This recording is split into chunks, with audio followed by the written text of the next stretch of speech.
What's going on, guys? This is Joey. I'm coming at you an update video on the Planet Reef tank.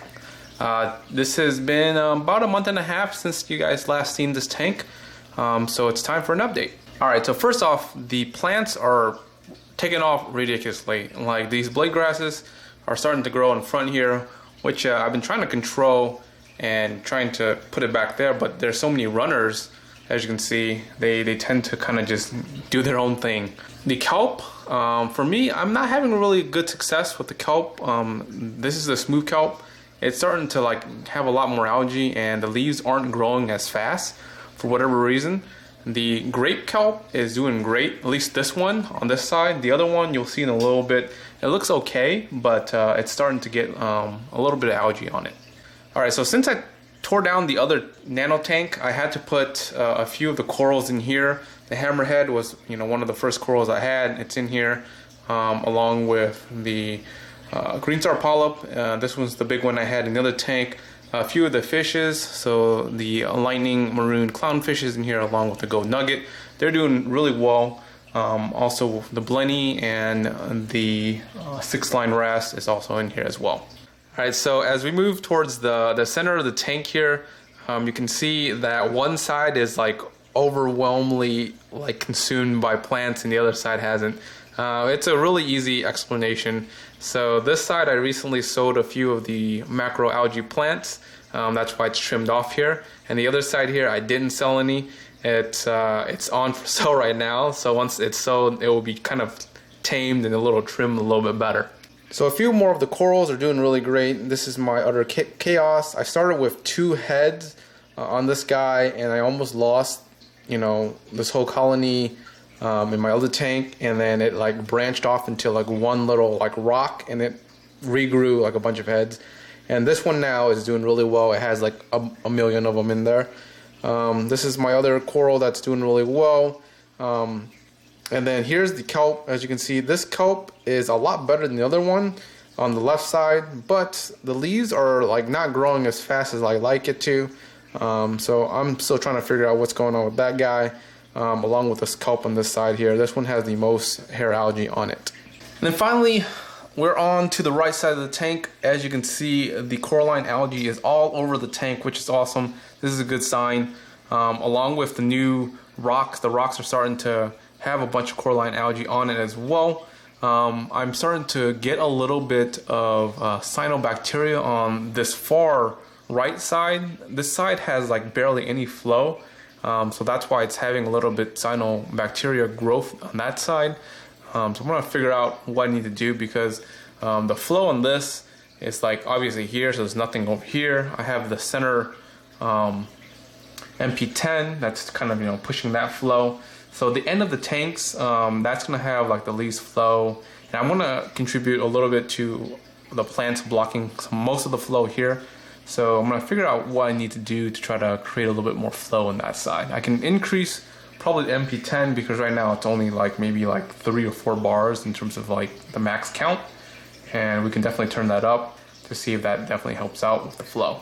But overall in the tank, it's doing really well. I need to just basically start scrubbing some of these rocks so that algae will be kind of under control for the most part. I'm starting to have a little bit of bubble algae on some of the rocks here and there, so I need to really keep up with those to eliminate any issues down the road, because once you kind of fall back or fall behind on those maintenance, they start to kind of take over the tank. So on the top tank, everything's doing fine. I still need to kind of dial in the dosage. I'm starting to use the Seachem products, the ions. This is working really well. This is for the extra magnesium. I've been dosing extra magnesium on the side anyway, so I kind of just cut that and started using this to see, if my magnesium is going to be the same with dosing Seachem, and then the fuel for the coral growth. I don't really have that much corals in here, but this one, whatever coral I do have in there. So right now I've only used it for a few weeks. I can't really say anything right now in terms of like good growth or anything like that. I've noticed a little bit of better growth in terms of the zoas and the hammerhead. They've been opening up a little bit more, but I can't really say for sure because Again, it's only been a few weeks since I've used the product. I'll probably do a better in-depth review once I kind of maybe use half the bottle or a little bit more than half the bottle. By then, I'll get a better taste of how the product is actually working in the tank. All right, and then finally we are down on the sump area. The 2 clownfish have spawned again since I've returned on the trip. And today is probably like day 6. Tomorrow will be day 7. So on day 7, I'll probably throw that piece of cup into a breeder net to catch all the fries when they do hatch. But it looks, so far it's looking really good.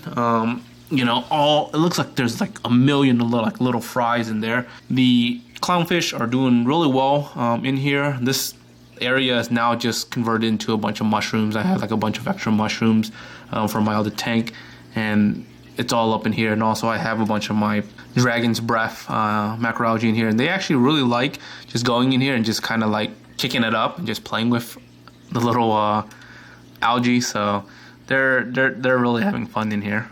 So hopefully we get a successful hatch on these little fries, and if I do get a successful hatch, we'll try to feed the rotifers that I've been trying to grow the last day or so, and we'll see what happens with these fry. You know, this whole tank was set up based on these 2 guys anyways, and I really would like to get some successful fries to hatch, you know, grow them out, and then see, you know, what they do look like. And the cool thing is, you know, these 2 are snowflake clownfish. You know, they're 100%, and they're really nice, so hopefully they do get some nice fries out of these guys. Alright guys, so I hope you guys enjoy the update. I will update you guys if these guys hatch and they do make it past a couple of days and they're actually eating and whatnot. If you guys haven't subscribed yet, make sure you guys do subscribe, like if you like, and also comment below. And until next time guys, peace. Are you looking to take on the next challenge in the Planet Tank hobby? Then make sure to check out the purely aquatic Wabikusa Eco Ball. It's simple, unique, and easy to care for. This is the next level in the Planet Tank hobby, blending immerse and submerge plants together. Stop by the store at purelyaquatic.com to buy your own Eco Ball and rare plants.